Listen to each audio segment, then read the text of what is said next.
Welcome to Building the Future. Today we have Jacqui Chu, founder and CEO at iFusion Marketing. Jacqui, welcome to the show. Hey, good to see you. Yeah, you too. I'm excited that we connected in person not that long ago, and now we're kind of doing this. So maybe kind of before we get into what you're doing, let's get to know you a little bit better and kind of cover where you grew up. I was born and raised in Singapore, although Really? you wouldn't guess it from the way I sound. Sure. So born and raised, how long did you, before you moved to America? A very long time ago. Like what age were you? I actually, a lady never reveals her age. Well, you don't have to say your age, just at what age did you move to America? I actually moved, I moved to the States for college. Okay. And stayed. Okay. So what did you take in college? People are going to laugh. I majored, I'm a liberal arts major. Sure. Okay. I was a business major. Okay, so what made you switch? I seriously wanted to be in theater, but Okay. I made a deal with my parents not to pursue that particular career and to pursue a business career, which is their preferred. Okay. So we compromised. We actually didn't compromise because I didn't tell them I was doing this. I created my own major, which kind of tells you the entrepreneurial bent. I got you. I like it. I like it.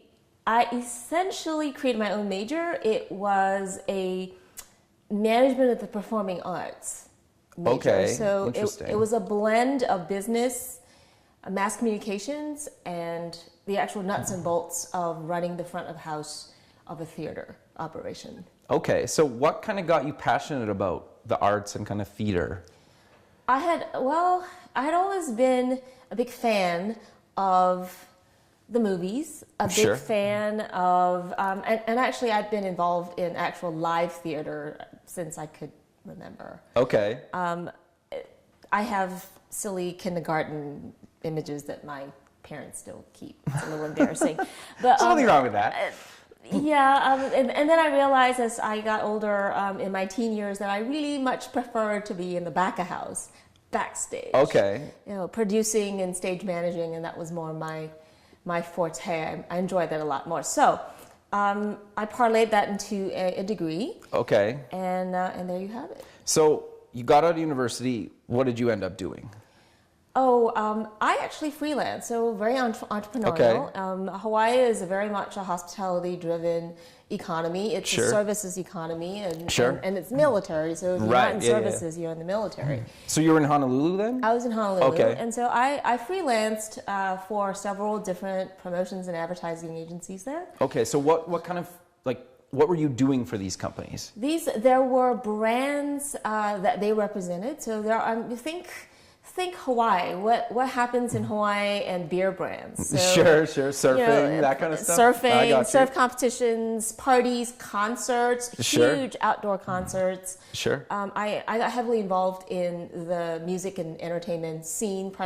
Nothing highbrow. I mean, we're talking rock and roll. Sure. Rap, hip hop, that sort of thing. Sure. And I was a very happy minion. I dabbled in retail management Okay. for a little bit, and then I moved here in the 90s. Okay, so what kind of got you interested in tech, kind of at what point? Completely serendipitously, if someone had told me in college that I would actually be doing what I'm doing now, I would look at them and say, you're insane. Really? Yes, really. Okay.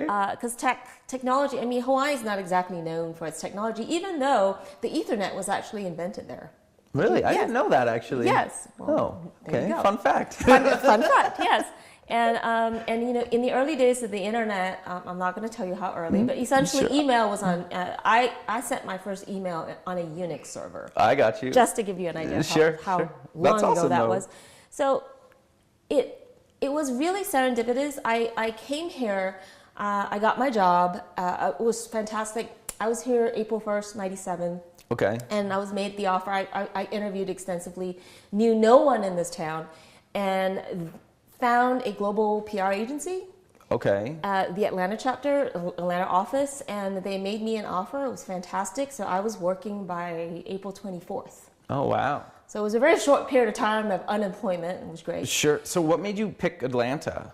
Well, there was a now ex-husband. Okay, I got you. I got you. So it was for family reasons. Sure, sure. His family lived here. I got and we you. thought it was a good idea to be near family, little did we know, and plus Atlanta, this was after the Olympics, so Atlanta was booming at the time. It still is. Actually, it's grown by leaps and bounds since then too.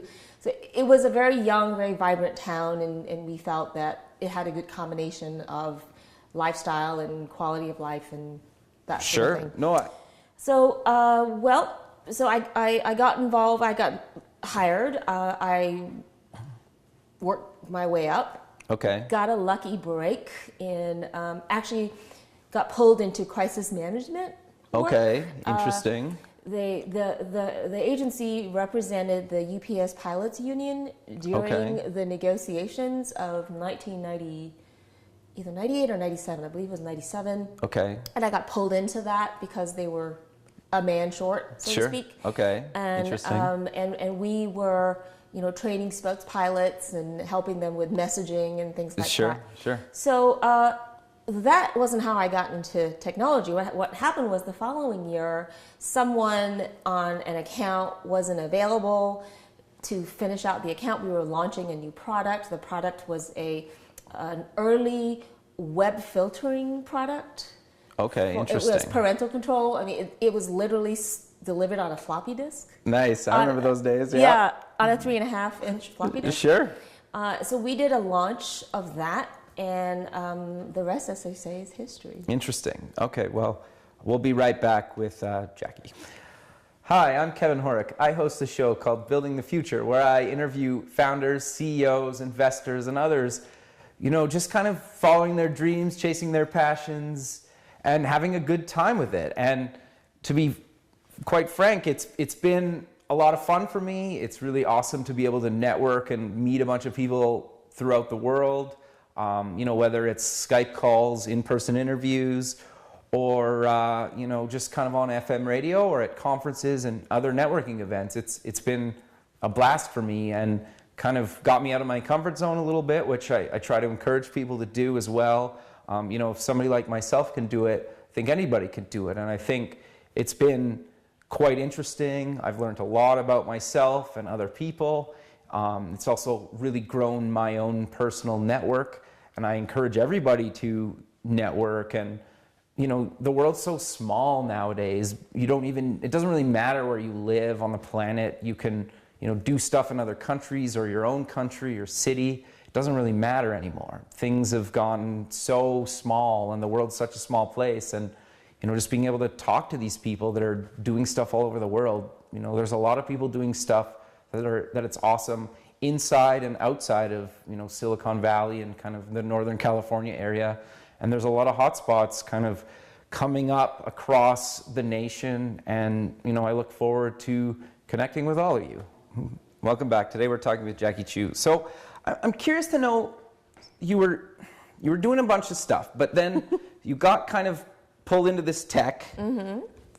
Where did it go from there? So this was the late 90s. It was the days of the .com, the first .com wave. Sure. Yeah. And so this PR firm that I worked at was also the firm that launched eBay. Right, okay. And it was so phenomenally successful. And I was actually pulled into that account as well because the firm had this, they had a really interesting approach in that they would pull subject matter experts from all over the world. There were 400 offices, so they would pull subject matter experts from all over the world to form a super team. I got you. To serve an account as necessary. So I got pulled into that effort. There was this, you may have heard about the server meltdown of 1998. Totally. Yeah. Yep. So that there were lots and lots of people that got pulled into that effort. I got you. To man the phones and such. So because that program was so successful, it spawned a whole series of startups that wanted the same thing. I got you. Okay. They thought that if they hired the firm that did that for eBay, they could get the same success as eBay. I got you. Not factoring the fact that they didn't have the same business model, or there were things that were not the same. So we were inundated with requests for us to be working with them. I got you. And this was happening with all the offices all around the country for this particular firm. And so I was probably on 2 and 3 teams at once, launching products. That's a lot. And companies. And I mean, the teams range from 6, 7 people to 3. Okay. So they range, but it was pretty intense. I remember this being a period of time in which sleep was really fair enough. really just a suggestion. And so that's really how I cut my teeth with launching products, going to market. Right. Okay. So at what point did you decide to start your own firm? Fast forward 2006. Okay. I had been recruited away from this firm. Okay. To Silverpop. Okay. A company, a startup that was acquired in 2014 by IBM. Right. Yep. And, I remember that. I served as their first marketing VP back in the 2000s. Okay. And saw them through to renaming, a product launch, and Sure. a $30 million round. That was sort of at the tail end. It was 9/11. Sure. Yeah. I was I at remember the tail that. Yeah. end of just being really tired and wanting to take a break, and also Okay. PeopleSoft called, and it was a publicly traded company, and I thought, why not have a change of pace and to try something new? I had not ever worked for a publicly traded company before, and I wanted the experience, so I went. Sure. Makes sense. It wasn't, sometimes knowing what you don't want is almost more important 100% than knowing agree. what Yeah. you Totally. want. Yeah. For sure. So a technology hall of famer here in Georgia gave me a call one day through an acquaintance that we had met, and he made me an offer I couldn't refuse. So I went and joined his startup, which was not really a startup because it had 30 engineers and no business people. So he hired me as one of 2 business people, with him being the third person, to grow the business. Okay. Interesting. So then, when did kind of iFusion come together? So then I through all of this, I realized that young startups, Sure. those that have seed funding, not quite at Series A, they have a need for a senior level marketer. For sure. But they don't necessarily have the need for a full-time senior level marketer. Sure. Or nor the budget. Fair. That's, yeah. So there was certainly a gap in that need. There was a need, if you would. And so iFusion was created to fill that need. Started out as a fractional CMO business. Okay. And is exactly what it is. We're interim. I'm an interim CMO. I'm there for a period of time. We agree to goals, mutually agreed upon goals. We work toward that goal. And once those are hit, or assuming that none of the other external factors that we have no control over changes, Sure. That's when I hand it off to someone who is then permanent and full-time. Okay, interesting. So my job is almost to work myself out of a job. Sure. Such that, once again, this is a very needs-based business. That the founding of the business is really about the need, and is addressing that need in the way that I knew how. Okay, so traditionally, obviously you work with startups, but is there different industries inside of that space you work with, or does it really matter? Someone had asked me this recently, and I would have to say now. Okay. Asked me that question 5 years ago, my response would have been, well, I'm familiar with this industry, this industry, or this kind of product, blah, blah, blah.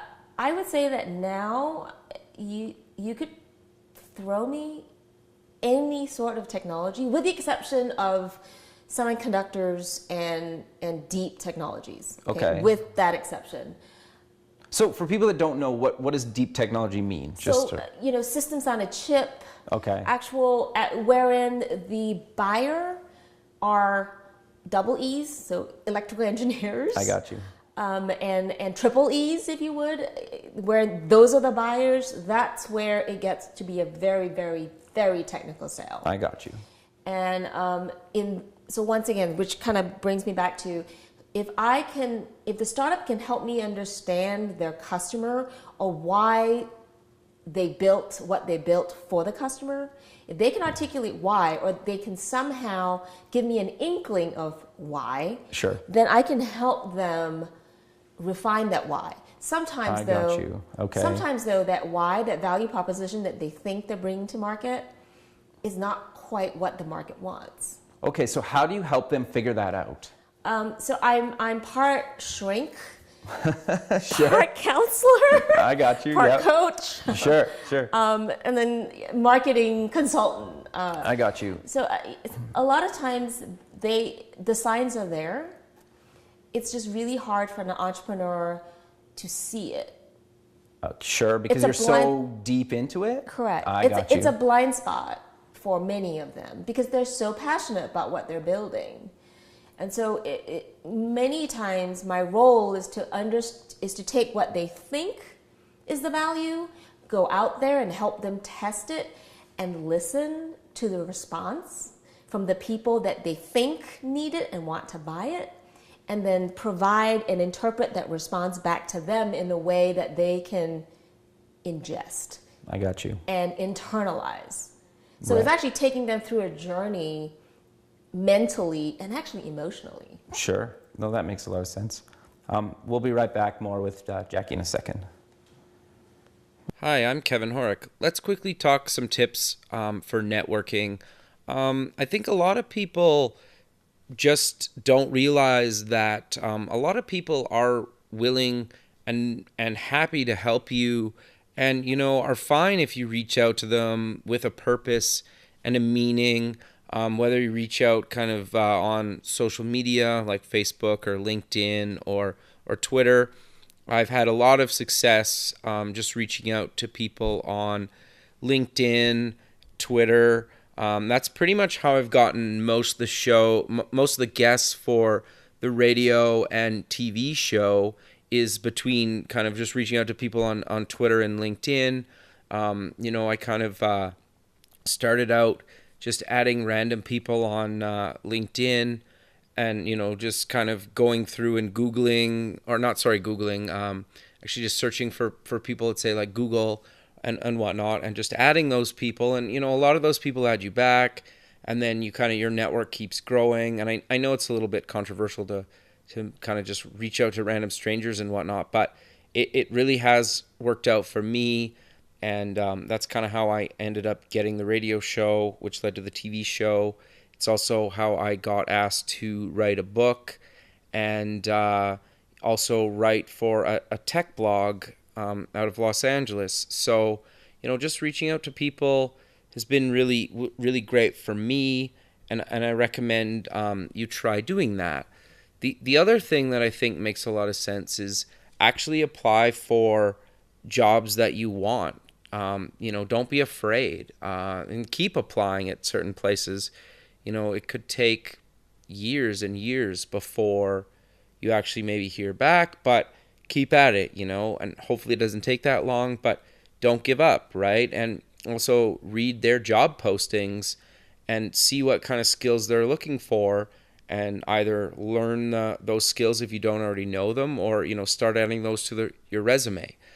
The other thing is, ask for feedback on anything that you're kind of working on, or, ask people what you can improve on. Like I reached out to one of my design heroes at Google a number of years ago, and he's really well known. I won't mention his name here, but I was completely shocked when a couple weeks later he wrote back, and he would have spent at least 30 to 40 minutes on the email he sent me, and I was quite impressed. And so, it's worth asking. You're not always going to hear back, but you need to keep kind of trying, and eventually somebody will write back to you. The other thing is, why not start a little side project or little company or business? You never know what these side projects can do and who you'll end up meeting through that. The other thing that makes a lot of sense is either start or go to kind of local groups. They don't necessarily have to be networking type events, but there's always little like podcast meetups or some sort of group that's, there's obviously going to be networking, but aren't just for networking, where you go hear like a speaker talk and whatnot. The other thing that I found that really has worked great for me is make friends with good networkers, because they'll end up inviting you out to events, and chances are they've probably been to other events in the past, that they can introduce you to others at that event. And, you know, if you keep going and you kind of maybe shadow them a little bit for 1 or 2 events, you end up knowing a bunch of people at those events. You keep going and, you know, you meet a bunch more people, and it kind of just spirals from there. So hopefully those are some useful tips on what have worked for me networking. Welcome back. So it sounds like you're almost like an objective third party that basically looks from the outside and says, like, okay, you guys aren't noticing these things. Here's where you can improve. Fair statement? I'm the voice of the customer. Interesting. Okay. So it really doesn't matter what I think. Sure. Because I'm not the one with the check. Yeah, okay. It matters what their buyer thinks, and understanding who their buyer is. Sometimes 50% of the time, who they think is the buyer is not the buyer. It's actually someone else within the organization if it's a B2B product. I got you. So I'm curious then, you've done a bunch of stuff on kind of market traction and kind of building a strong kind of founder brand. Do you want to kind of elaborate on why you feel that's important? To the founders themselves, or? Well, I guess just to kind of anybody, really, because I know, like, obviously when you think of like Tesla, you think of Elon, or there's like. So, you know, a brand is not a logo. Okay. A brand is not a logo, and it's not branding, because that's what you do with cows. A brand is a sentiment. It's a feeling and a space that a company occupies in the customer's mind. Okay. So therefore, by definition, if you're a startup, you have no brand. Sure. Because no, you're totally right. You're completely unknown. So since you have no brand, then something has to be a surrogate for the brand. Interesting. So your first sale as a startup, yes, your product needs to work somewhat. Sure. Yep. But the person on the other end of the table has to believe that you, the founder, are going to be able to deliver on the product's promise. I see. Even if you're not there today. Even if you're like not... like if I launch with 3 features and you promise, well, we're adding these other 10 or Correct. whatever. Okay. Correct. Okay. So that person is making, they're engaging based on their belief that you can deliver. Interesting. And the logo or branding or even company name are irrelevant then, or could be irrelevant, I should say. It's secondary. It's not irrelevant 100%. Okay. Now, if your buyer is a sophisticated buyer, that puts a high level of value on aesthetics, sure, like a Tesla buyer, then sure, you certainly don't want your charging stations to be ugly. Fair. Like a normal GE charging station, you don't want that. You want Fair it enough. to be beautiful. For sure, yeah. And elegant, just like their cars. Just as you wouldn't want a Leaf-looking light vehicle. Sure. No, fair, yeah. You would want to, it was a sports car that he brought out Sure. to begin with. Sure. Because there was a certain mindset. Now, he understood, whether he understood it in a very overt way, but he understood his buyer and their sensitivities. Sure. And what they place value. No, you're totally right, because I'm not a car person, and I drove one the other day. Phenomenal. Like everything about it, like zero complaints, right? So it is. Have you seen the Tesla grin? The Tesla There's grin. this thing called the Tesla grin. It's when you go from 0 to 60. Oh, like yeah, that. I did that for sure. Yeah, exactly. I didn't get a photo of it, but I did that. You're grinning right Yep. now. That No, it would was be the awesome. Tesla grin. That For is the sure. Tesla grin. Okay, Yes. interesting. So if you ask any Tesla owner that, they will know exactly what you're talking about. Yeah, you're right. And I posted a photo of it, and people ask, like, is the hype there? So it's interesting that they've built that type of brand, and it's based on, I guess, kind of what you're talking about, right? Like Elon's kind of passion for this stuff. Elon is passionate. He has been steadfast in the values, the underpinnings of his company. Sure. He has made the investments necessary and the sacrifices necessary. Sure. To uphold those values, and it's very, very important. Interesting. And Steve Jobs would be another one, I agreed. Yeah, because clearly Apple wasn't doing so well when he wasn't around. He came back, and now they're, you know, one of, if not the biggest company right now. I know they kind of flip with Google right now. So that's interesting. So I'm kind of curious to give other kind of advice for startups. What kind of typical mistakes do you see them kind of making all the time that you kind of see again and again? Building code, writing code without doing discovery or doing enough discovery. Okay, so at what point, how do you do discovery, and at what point is you've done enough discovery? You talk to 100 people who are not your friends, who are your potential buyers, Okay. and you discover that they all have this common pain, Okay. that they say they really dislike something, despise something, or really want something. And wanting something and despising something and wanting it replaced, Sure. the despising something and wanting it replaced is a much stronger thing than saying they would like to have this thing. So, Fair. so your litmus test is this a vitamin problem where if I have it, I'll be stronger, better, my skin will look better. But if I Sure. don't have it, you know, I'm not going to really notice a difference. I just want to self-improve.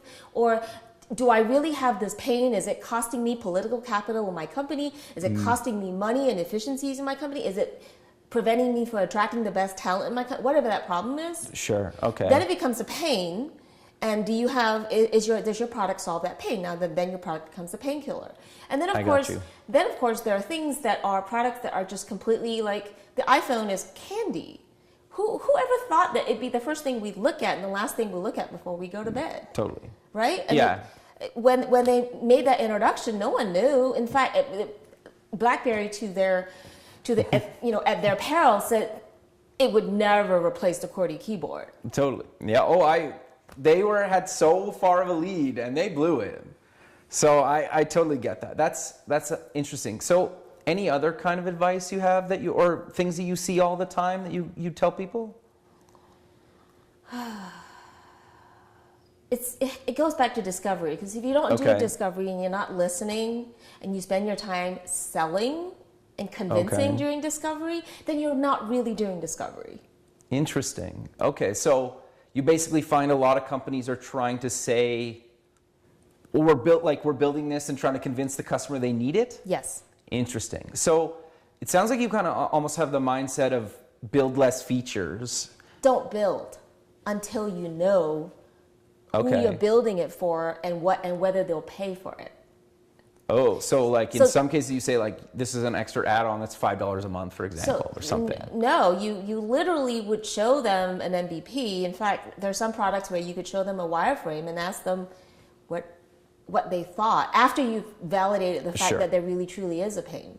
Okay, interesting. I mean, they're just depending on the form factor of the product, there are many, many different ways of doing it. So you'd even show a potential customer or a current customer like a wireframe of a new feature? Sure. You do it all the time? Sure. I think that's really good advice, because I found that successful personally, but it's good that other people are saying that, because I think you're right that a lot of startups think, well, we need 50 features and we're just gonna catalog them in the backlog and just hammer through them, right? It's really understanding it. Engineers like to build things. Sure. So, and this is not a bad thing, or we wouldn't have anything new, cool built. Sure. But the business person has to hold the line of saying, does it really solve the underlying problem? No, that makes a lot of sense. So Sure. we got to fix the underlying problem, whatever it may be in our product, to make the customer happy. Okay, happy Sure. customers tell other customers. Like Very much so. happy Yep. cows live in California. That's what I get. That's a good way to put it. Yeah. So we really need to have really happy customers. Sure. Because they'll tell others. It's just the nature of the game. They'll maybe tell others. If you have one unhappy customer, they'll Yep. tell many people, 10 people. I mean, Totally. that's a study. Yeah, totally. That's empirical fact. So focusing on the underlying problem and why your customer is not giving you the net promoter score that you want, I got you. okay, is going to be more important than building cool new features. No, I think that's really good advice. Thanks again, and I look forward to keeping in touch with you. Thank you. All right, thanks.